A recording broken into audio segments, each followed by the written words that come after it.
Jeffrey Epstein was arrested, imprisoned, and found unresponsive in a maximum security cell where the cameras weren't working, the guards were asleep, and the names of the powerful he was connected to were never released. People were promised justice, but what they got was an insult. After 5 years of sealed documents, missing footage, and a client list that never came out, this isn't just a scandal anymore. It's a symbol of why so many people wanted to believe in justice, but now feel stupid for ever trusting it. You see, what made this case different wasn't that Epstein was just another predator with money. He had a private island, a private jet, and connections to some of the most powerful people in the world. We're talking US presidents, royals, tech billionaires, Ivy League professors, and celebrities. And according to survivors, his island wasn't just a retreat. It was an isolated trafficking hub with guards that made it nearly impossible to escape. But in 2019, Epstein was arrested on federal sex trafficking charges, and for a moment, it seemed like justice might finally be served because this wasn't based on speculation. There were flight logs, surveillance data, and even mobile phone records placing over 200 devices on the island. And things looked even more promising when Ghislaine Maxwell, his closest associate, was convicted for helping him run it all. The woman accused of helping alleged sex trafficker Jeffrey Epstein recruit and abuse underage girls is in jail this morning. Ghislaine Maxwell being arrested in New Hampshire. Now, of course, no one believed that every secret would be revealed because if that list ever saw daylight, it wouldn't just expose Epstein. It would expose all of these elites that committed crimes on the island and worked hard to protect him. But still, people were expecting something. Some names, a leak, a document, anything to prove that the system could still shine a light into a place like this. People were waiting for the trial to start so that way they could see this client list exposed. But then, Epstein was found in his cell deceased. Now, we won't get into the details of that here, but let's just say the public was not buying it. This is why when the government finally released what they called as Phase 1 of the Epstein files, people paid attention, but were soon let down. The files didn't reveal anything new, just recycled headlines and carefully chosen material.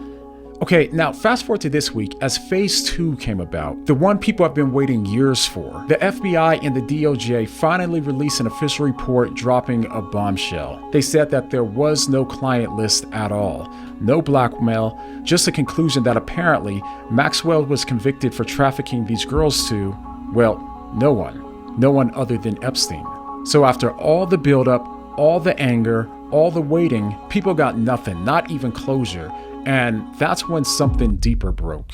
For some on the right, this was supposed to be it, the moment that liberal elites finally got exposed. The files were said to be suppressed for the sole purpose of protecting the Democrats. The Clintons, Hollywood, academia, the deep state, all unraveling in one moment. Influencers like Tucker Carlson, Candace Owens, and others have pointed to Epstein for years as proof of how deep the rock goes. For a lot of conservatives, this moment was supposed to be vindication. And then on the left, people saw the same delay, but for different reasons. For them, the elites were still being protected, just different elites. They pointed to how Trump, who once claimed that he would release the list, suddenly seemed to backpedal. If you were president, would you declassify, you can answer yes or no to these, would you declassify the 9/11 files? Yeah.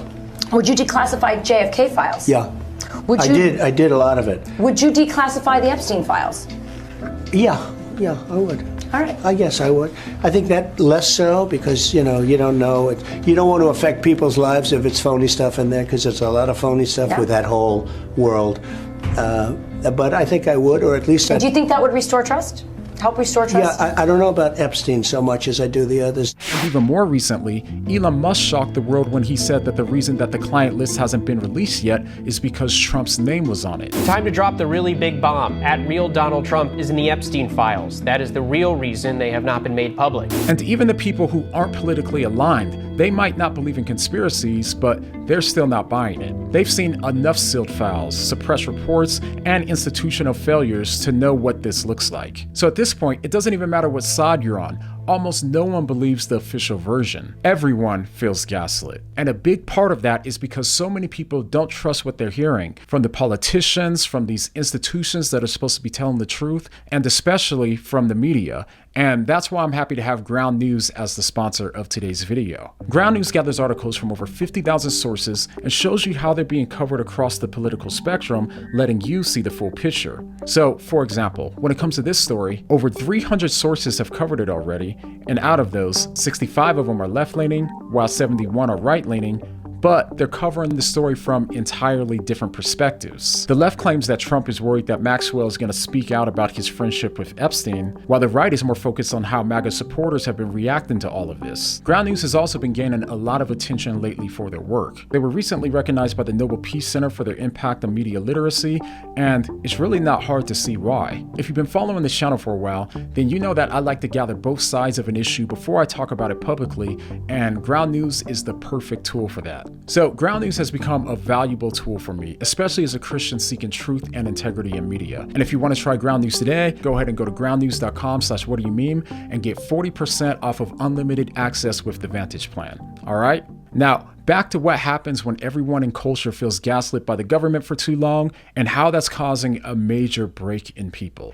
When official reports start to really feel like an insult on our intelligence, we start to break in one of two ways. For some of us, the only way to survive this kind of betrayal is to get loud. We demand answers and we decide to rage against the silence. You see this response in everything from comments to Twitter threads to deep dives in videos. You see, there's this belief that if we just keep pushing, something will eventually crack, and that if we yell loud enough, then someone will be forced to listen.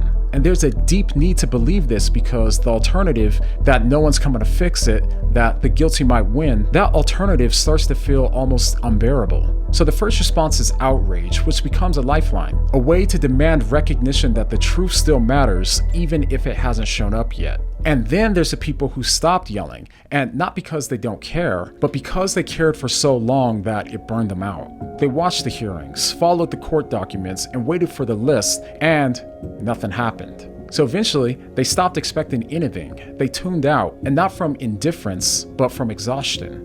So for them, apathy isn't a detachment, it's a defense mechanism. It's what happens when hope feels like self-delusion and when justice starts to sound like a word we only pretend to believe in. But no matter if it's outrage or apathy, the results are the same. People are starting to give up on hope. Not just that this case will be resolved, but hope that any case like this ever will be. They've lost hope that powerful people will be held accountable, and that the victims will be seen, heard, and remembered. They stop believing that the truth will ever come out, that evil will actually lose, even if it's just once. They stop believing that justice is real, much less worth fighting for.